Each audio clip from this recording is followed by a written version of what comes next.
And you want to learn when you're young. And the problem is a lot of people don't put the time in. They quit too early. I think the big thing is you've got. I agree in some ways, and I'll go slightly different. You just have to reverse engineer what you got to deploy as much self-awareness as you have in this moment, and to reverse engineer what you want. If D-Rock wants, for example, if D-Rock wants to make a movie for real, right, a feature film, he's never been in a better position with me because as long as he keeps believing in me and as long as I keep proving that I continue to grow, I'm closer to being able to fund a feature. I can fund a feature film now. Sure. Like why not? Raising money, like I don't want to. No way, D-Rock. But you know, I think. But you just have to know what you want.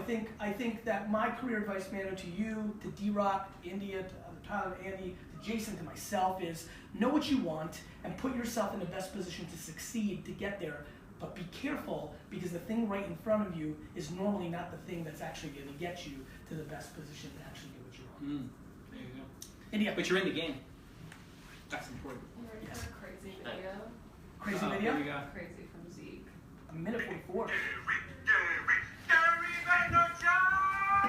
remember when episode 3 you said it should be your life dream to get your question on my show? Gary, it's my life dream, man. Wow. Please, India, come on, girl, get me on the show. Just kidding, India, you're awesome. It's working in India. I'm really glad you didn't get fired. Everybody Don't worry, fired. don't worry, man. You're not going to show that much. Hey, D-Rock, get our cameras, get together, and focus.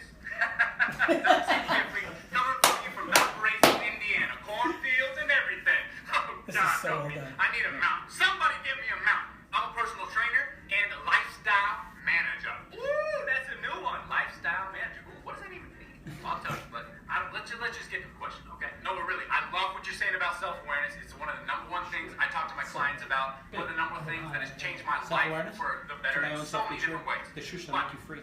being truly self-aware, I know that one of my best talents, obviously, is the energy that I bring to the table. And I'm telling you, I'll bring this energy to the table wherever I'm at, okay? Call me out there right now. I'm going to drive out there. You think I won't? I will bring this energy, Gary. And I know this would be really great for brands, but I'm trying to brand my own thing on the side, right? So the question is, how do you harness an emotion that comes through the energy that I develop and give and share with other people? How can I monetize that online? I've been working on it, and I could really use your help. Thank you so much, Gary. I love you, man. Hey, D-Rock, link in the description. Ooh, get right there, right there. Live like God and go New York Giants. Woo! Jason, what are you doing with that? Wow. It's like Jim Carrey.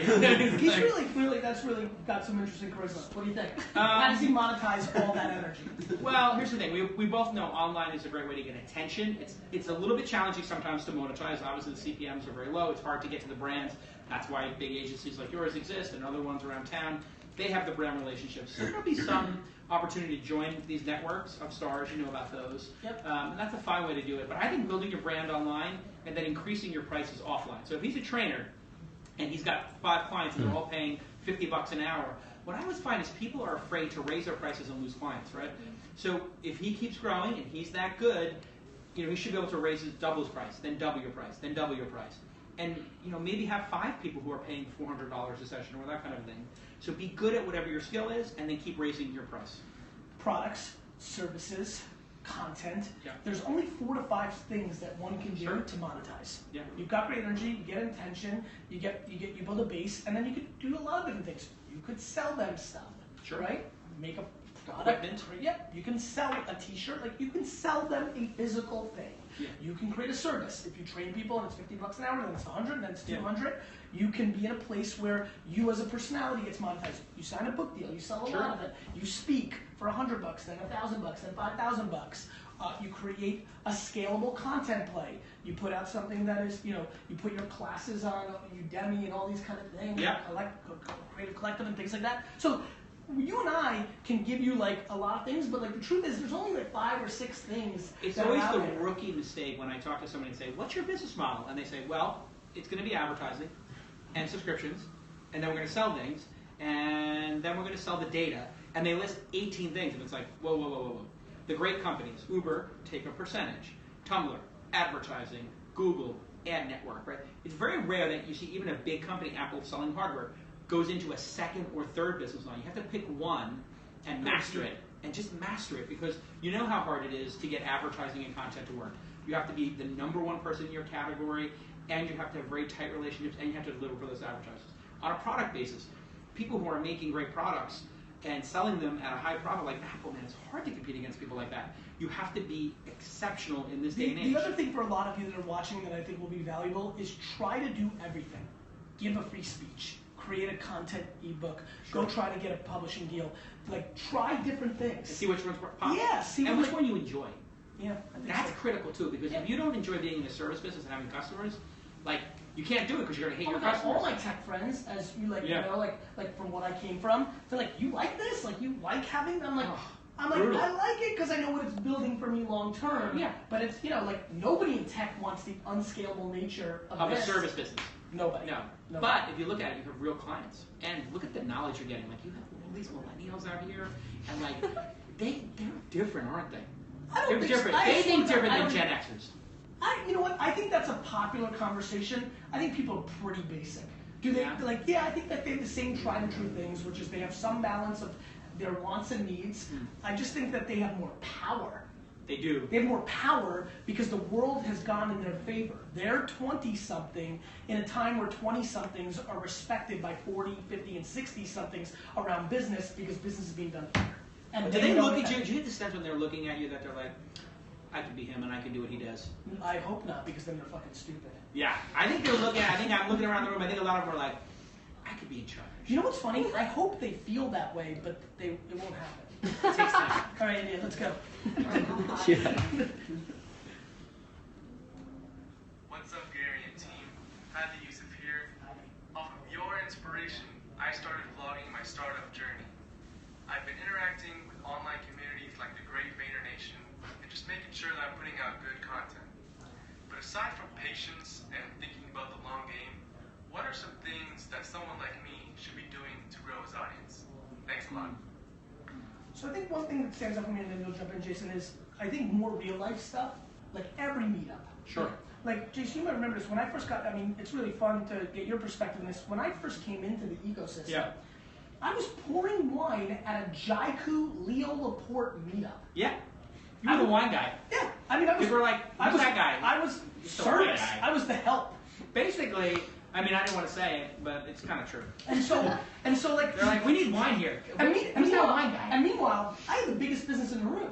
For sure. Everybody else had business on paper. Yeah. I actually had a business, but I was willing to earn my keep into the ecosystem. That's the advice I would give here, which is, if you're documenting your journey, amazing, but go to Israel's such a hotbed for tech startups and just startups in general. Go to every meetup, meet every person, be part of the ecosystem. I think you did that Be extremely everywhere. well. That's right. When I started Silicon Valley Reporter here, I wore a Silicon Valley Reporter shirt every day. I had 20 of them, so I was the brand, and I would show up at every party, and I'd have copies of the magazine. You have to be the brand, and you have to be everywhere. But a little hack for him might be the most intelligent question under the most important people's blog posts or their tweets. In other words, really take your time. Forget about building your own content, your own audience. Find somebody who's got an audience that you would like to acquire and be the most intelligent person in their ecosystem for a while. Which is kind of what you did. Like, you meet the guy, you're like, oh, this guy's passionate in wine, but I'm here to see Leo, but this guy's also kind of interesting too, right? And so if you can put yourself in Fred Wilson's comments on AVC, it's like, who are these people You know writing what's these highly intelligent comments? This is really smart, especially in the Facebook ecosystem, where if it's actually that, it populates up. Yeah, they trend it up. The best comment goes up. But this takes time, and you have to not be thinking about yourself with your comment. That's the problem. I think people are trying to build a brand, so they think it's They're about pitching them. instead of bringing value to the community, of the micro community within that blog post.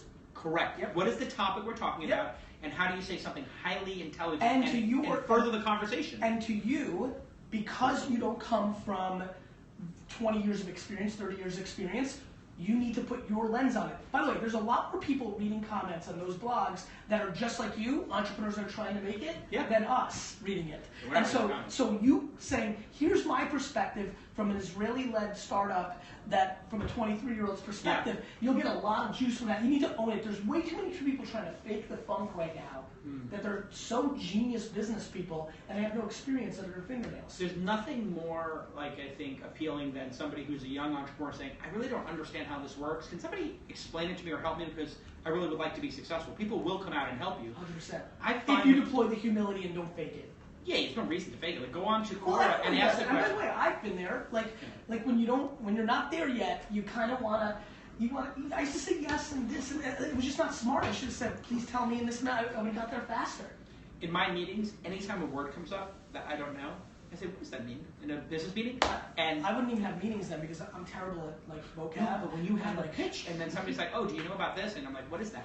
And I just say, explain to me what that is. And they're like, oh, it's an acronym for this. And now I'm like, okay, now I'm getting smarter. Yeah, 100%. Right. Indy, let's move this. I know we got a Yeah. last one. Last call.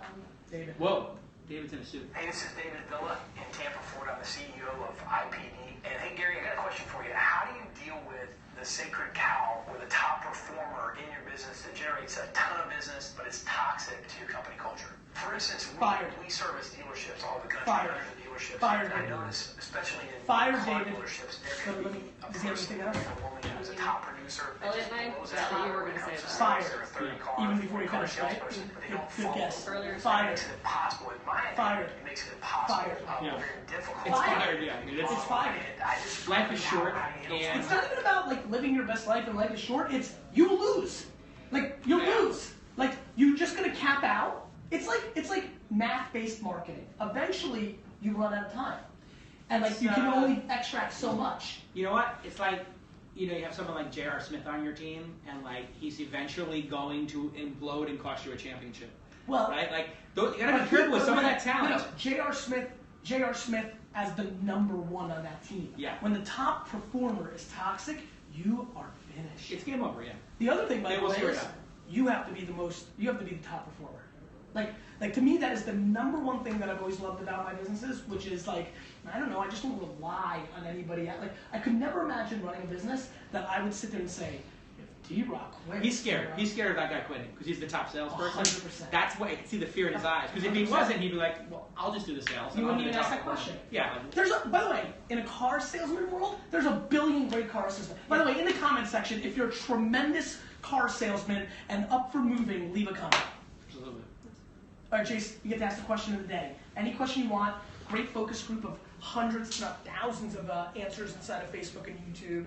What's on your mind to young entrepreneurs and business peeps and social media peeps? What are you curious about these days? What are you looking at? You've been a very successful investor. You've been absolutely historically correct on trends. Even the people that love to razz you and things like that, Yeah. do not deny the fact that you've seen things play out properly with your I put business numbers on the behavior. board. Thank you, Put Gary. I put By the numbers way- on the board. By the way, as people that have put themselves out there, Yeah. you get your pros and your cons of Sure. that. Like nothing trumps the resume.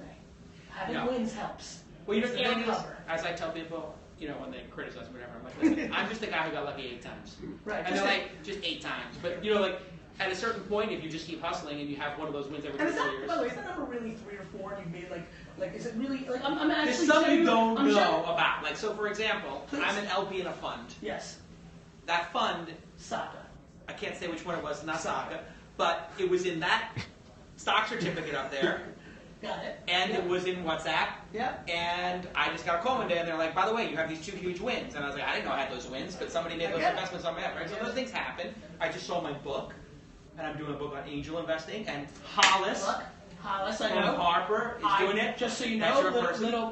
not only that, little behind the scenes, I get calls from Hollis once in a while, like, what's the story here? Little name check? Usually I'm like, and this, and I'm like, on this one. No, she was like, Gary went to bat for you. I was like, oh, very nice. And you guys know I hate to go to bat. For sure. No, So- India, I don't go to bat. I know. So, okay, so my question for everybody is, what do you think the future is of employment now that we have robotics and AI, and what are your solutions if, in fact, we see a lot of jobs go away? How would you solve the problem of a society with, let's say, 20% less jobs available, which would increase unemployment, which, we say the number's 3 or 4% right now, but it really doesn't include people who gave up, which is another 15%. So what if we lived in a world where the majority of people couldn't find a job and only half the people were employed? How would you try to solve for that in a creative way? Because in our industry, we debate this, But we all, and in the past, we've always come up with new jobs. But it feels like this could be the different time. Joe Biden. I was at an event where Joe Biden spoke. And the reason I'm name dropping is because maybe because he's got a quote out there that somebody can make this completely tight. Because I could be wrong.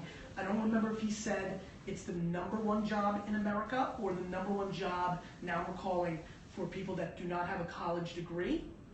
But whatever the punchline is, and again, somebody leave a comment for clarification. He said the #1 job in the marketplace is transportation drivers. Right. And he goes, with this looming, this is the #1 job people have. Sure. Actually, Truck drivers, right. cab drivers, That's delivery, right. everything. You know, yeah. I mean, listen. And by the way, that's what happens in industrial revolutions. Yep. Like shit's about to hit the fan. And what is the solution for our society? Yeah. That's just an open question. No, it's a big question. It's a big question. Gary, When's it come out? it's going to come out next summer. Right. Yeah, I may need to lean on you for a tweet here or there. Or Yeah, something a we'll little. have you ask a question and we'll link it up. Oh, all right, good. I need a little some because you got all these kids here like working on this stuff. I may need You're some blown away. advice. You were fundamentally blown away by the youth of this organization. I have never seen an organization this young. I'm looking around the room. That kid's definitely in high school. This kid's Tyler, how old are you, 22. Tyler? 25. 19. 19. I said he's in high school. 22. Tyler, Hold on. okay. This kid's 21. 23. Yep. That kid's 25. 28. 20. Yeah, you look She's good. 26. She I told do me. that already. She told me. This kid's like 22. How old are you? I'm 45. This is the oldest VaynerMedia's book since I've been here. Put it this way: you and I Did you hear are that? as old as the two people here. No, I get it. I know. You keep asking questions, we'll keep answering them. On this episode, Jason Calcanis stops by. Awesome. Look at those cold opens, man. Love it.